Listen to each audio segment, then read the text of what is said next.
Annie,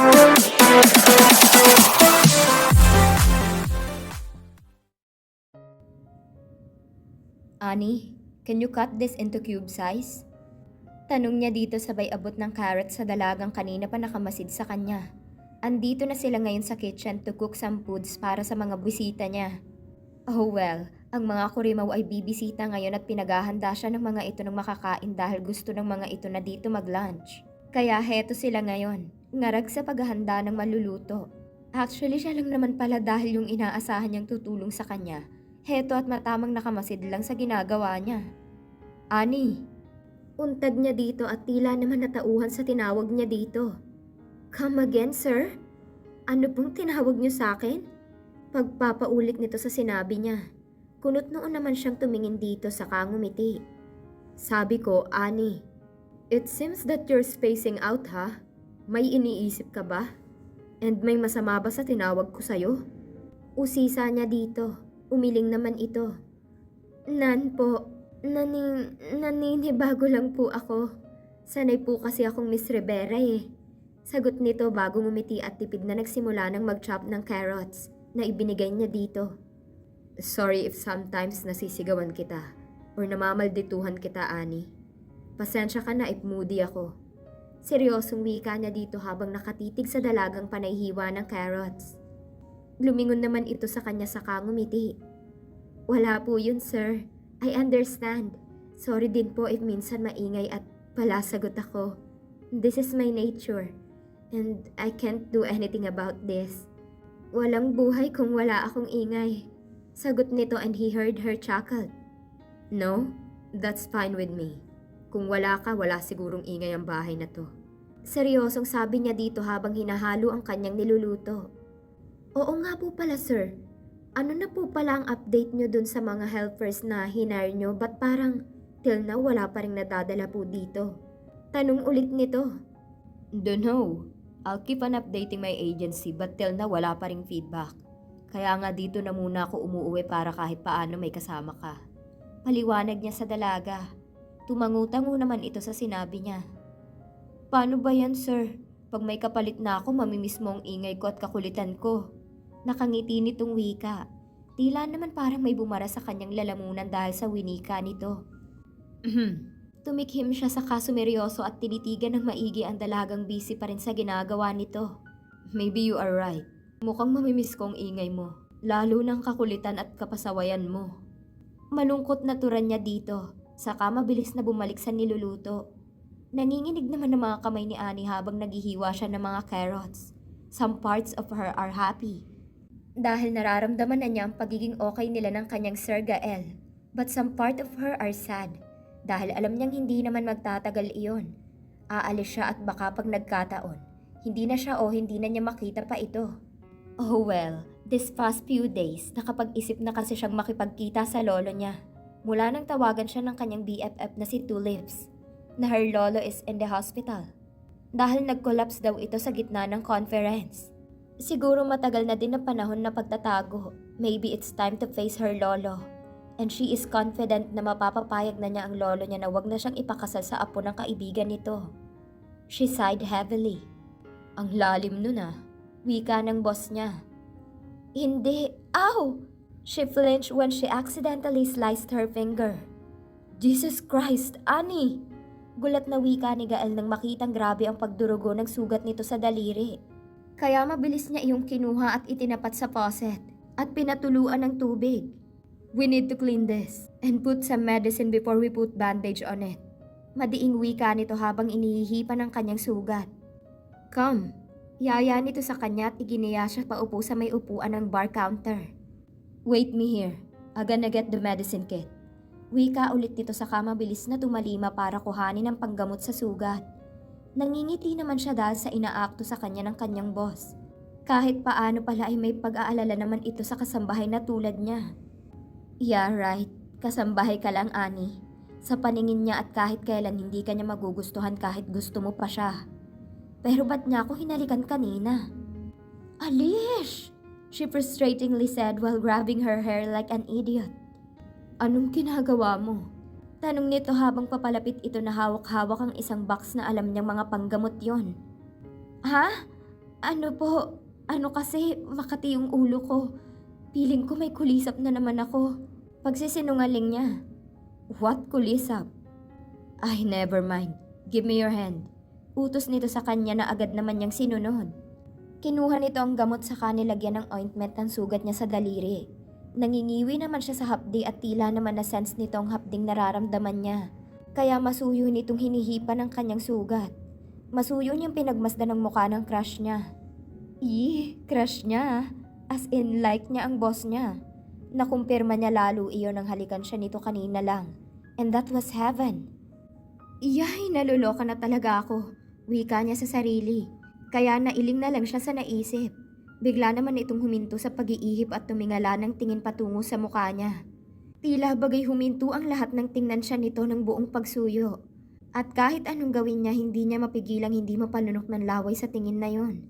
Natila ba ng aarok at may gustong sabihin na hindi maibigkas ng bibig. Darn it. Rinig niyang mura na naman nito bago sinalakay ang kanyang mga awang na bibig. Awang pa rin ang bibig ni Annie nang pakawalan ito ng mga labi ni Gael. Pakiramdam niya na nga palang mga labi niya. Shitty lang. I think you want more. Nakangising sabi ni Gael dito. Kaya naman ang laki bigla ang mga mata ni Annie sabay tikom ang bibig at yumuko. He put her pointer finger on Annie's chin and he raised it. Do you know how pretty you are? He asked. I don't know po, sir. Nahihiyang sagot niya. Sa tanan ng buhay niya ngayon lang ata siya nahiya ng ganito. Then let me tell you how pretty you are, Miss Rivera. Mapang-akit nitong sabi na ikinangiti niya.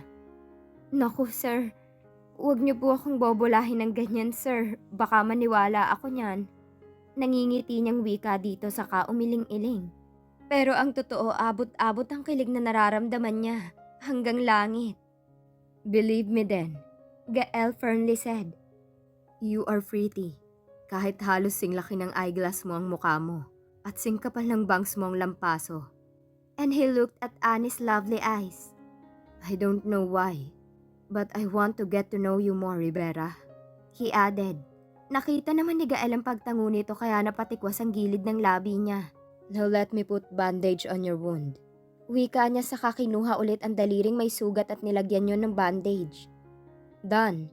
Sabi niya nang matapos siya sa paglalagay noon. Thank you, Sir Gael. Please call me Gael. Putol nito sa sasabihin niya. From now on, ayoko nang tawagin mo akong sir. Maliwanag? Tanong niya dito. Sure ka po ba? Hep? Putol ulit niya sa sasabihin pa nito. And please lang ulit. Alisin mo yung po at opo. Nakakatanda masyado. He added sabay kindat sa dalaga. Siya, sige po. I mean, sige kung yan ang gusto mo, hindi na kita gagalangin. Tutal hindi ka naman kagalang-galang. Nakangisi nitong wika. You silly. Naiiling na lang niyang turan dito. Bilisan na natin, baka mamaya nandito na sila. Sabi ng dalaga at akmang tatayo na si Annie nang pigilan niya ito. Stay still. Ako na lang ang bahala dito. Baka mamaya mahiwa na naman ang daliri mo. Pigil niyang sabi kay Annie at mabilis ang kilos na bumalik sa niluluto. Naramdaman naman niya ang mga pagtitig nito. Kaya napabaling siya dito. Halos mapaknit ang labi niya sa pagpipigil ng tawa nang makitang nakanguso ito. Don't give me that kind of look, Rivera. Baka mahalikan na naman kita niyan. Warning niya dito. Sus, wag me. If I know matagal mo nang pinagnanasaan ng mga labi ko, no? Nakaingos na wika nito. How did you know that? Kunyaring takang tanong niya dito. So, totoo nga? Gulat na tanong nito na ikinakibit balikat na lang niya. Iyay, may boss akong manyakis. Pangaasar nito. Nilingon niya ulit ito habang nangingiti. Iba ako sa kanila. At baka hanap-hanapin mo once na gawin ko. Natatawa niyang sabi dito.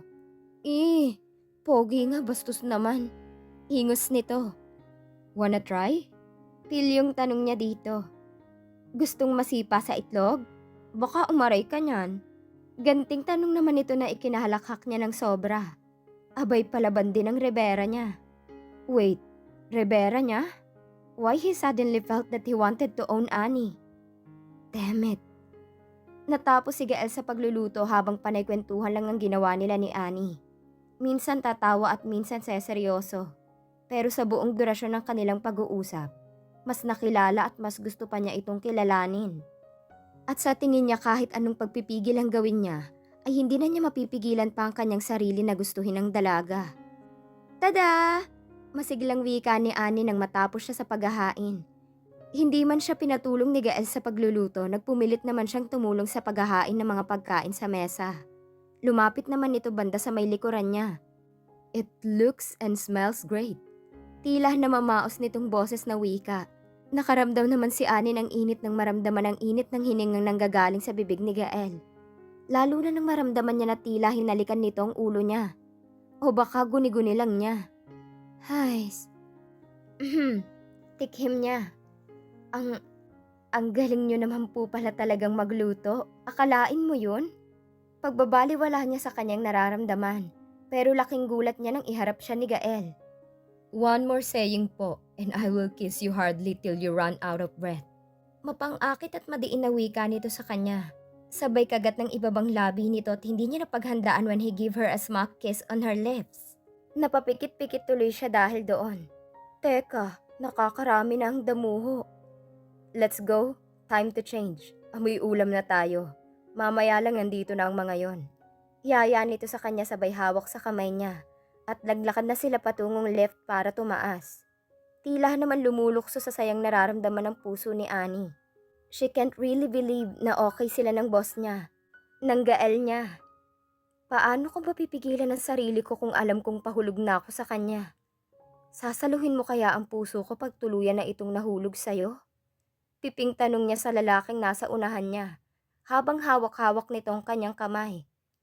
Mabilis ang kilos ni Annie na naligo at nagbihis.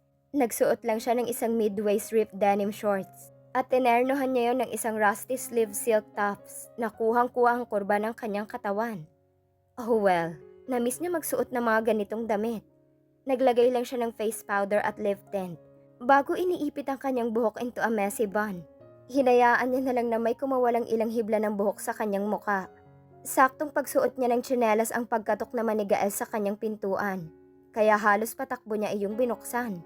But to her dismay, halos hindi maipintang madilim nitong muka na mapagbuksan niya. Go change! Madilim na utos nito sa kanya habang nanunulis ang nguso. Ha? Why?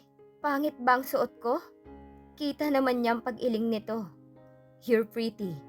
Super. To the point na ayaw kong makita ka na mga kurimaw na ganyan ang suot. Now, change. Mariing utos ulit nito sa kanya. Halos nangahaba naman ang nguso niya sa inis dahil doon. Ano bang isusuot ko, Aber? Tanong niya dito. Wear something decent. Wika pa nito. Laglag pa nga niya sa sinabi nito sabay tingin sa itsura niya. Hindi ba to decent? Ang nice at ang ganda ko kaya. Kontra niya sa sinasabi nito. Look, ayoko makipag-argue.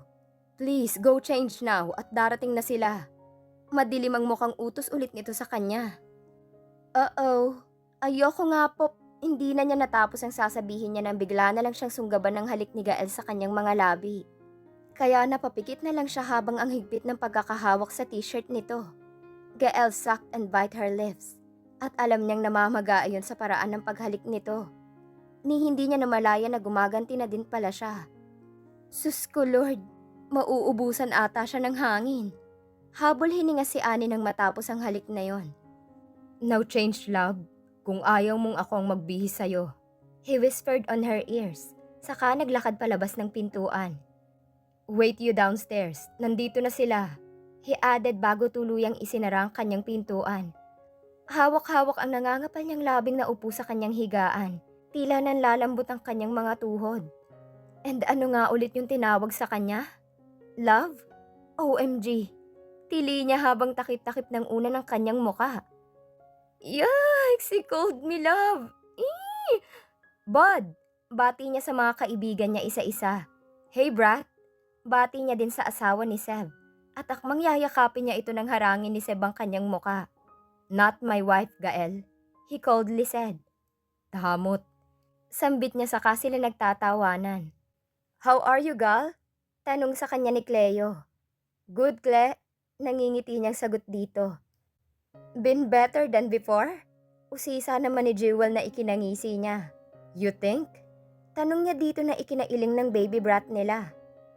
Anyway, where is Annie? Paghahanap nito sa dalaga. Sasagot na sana siya nang biglang bumukas ang lift at iluwa doon ng babaeng nagpapasaya sa araw niya. At mas lalong lumiwanag ang mukha niya nang mapagmasdan ng suot nito. Nakasuot na lang ito ng black leggings at white t-shirt.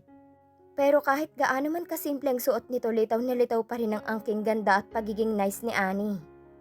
Damn. There she is. Wala sa sariling nasambit niya. Ni hindi niya namalaya ng mga palihim na tinginan ng mga kasama niya dahil nakatutok na lang sa babaeng naglalakad papalapit sa kanila. Annie! Patiling sigaw ni Jewel sa kasinalubong nito ng yakap ang dalaga. Hi ate, namiss ko po kayo.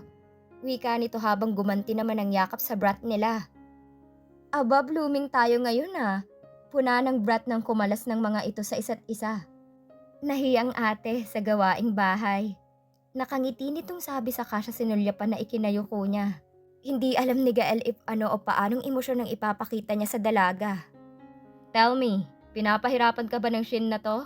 Rinig niyang tanong ni Sev. Kaya napaangat siya ng tingin dito. Kita niya ang panandali ang lungkot sa mga mata nito. Saka umiling. Hindi naman po Sir Pogi, okay naman po ang trato niya sa akin. Magalang na sagot nito. Very good naman kung ganun. Tinig iyon ni Blaze. Saka lumapit sa dalaga at yumakap dito na ginantihan naman ang yakap ng huli. Gael twisted his lips sa inis na nararamdaman. Bakit parang gusto niyang alisin ang mga kamay ni Seb na nakayakap kay Annie? Shit! Ako din, payakap Annie. Wika naman ni Teron. Aw! Aw! Daing nito ng pinguti ni Cleo ang tenga nito. Kleng-kleng ha, mapanakit na masyado. Reklamo ng kaibigan niya. He, makikigulo ka pa eh. Wika nito na ikinakunot ng noo niya. Wala pa bang foods? Hungry na me. Tinig naman ni Hans na kanina pa pala nakamasid sa kanila at nakaupo na sa sopa. Food is ready. Nakahain na sa mesa. Let's go? Yaya niya sa mga ito. Saka nauna nang naglakad patungong dining.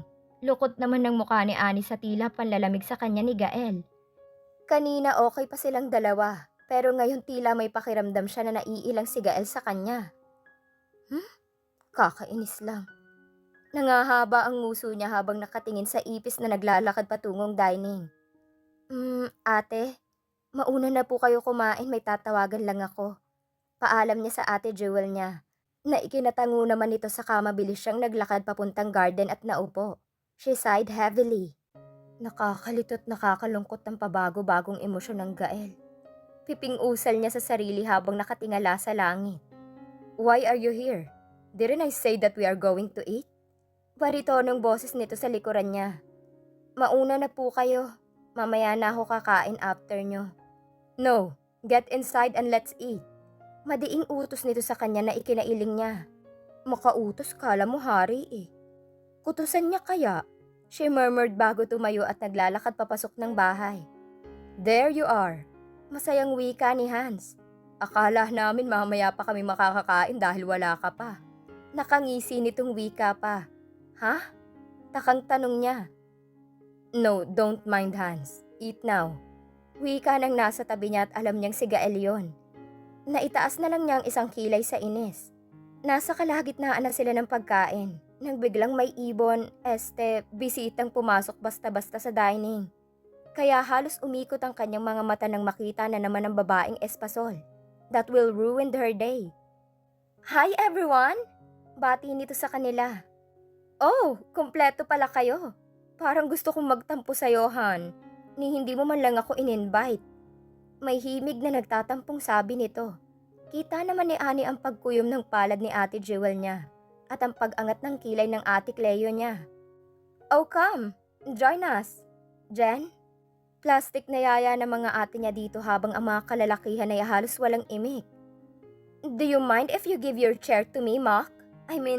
Helper? Maarteng wika nito habang nakatuon ang tingin sa kanya.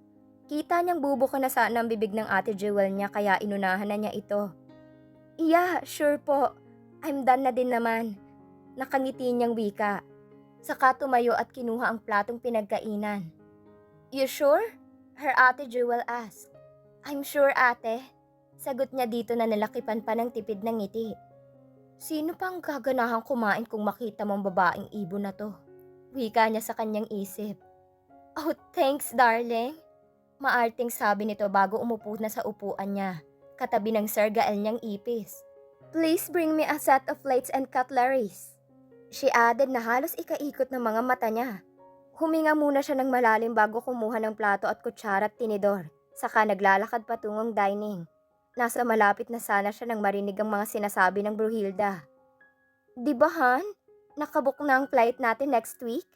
Tanong nito sa katabi. Yeah, tipid na sagot naman nito. Oh, so excited na me. Maarting wika ulit nito na pumipilantik pang mga daliri sa kaartehan. Ano yun, bud? Honeymoon na ba diretso? Usisa ni Teron. Baliw. Rinig niyang tanging naisagot ng boss niyang ipis. Ano ka ba? Matagal na kaming nag-honeymoon, kaya add-on na lang ang mangyayari sa Korea, di ba Han? Malanding sabi pa nito. Kita niyang pag-angat ng steak knife ng ate Jewel niya at pagpipigil naman dito ng kanyang Sir Pogi. Naikuyom niyang mga palad sa inis. So all this time pala, nakaplano na ang honeymoon ulit ng dalawa. Tapos ang walang hiyang may ganap ang halik-halikan siya at ito namang utak at katawan niya. Baliw din. At nagpadala sa kalandian ng ipis na hinayupak. Buisit! Buisit! Kainis!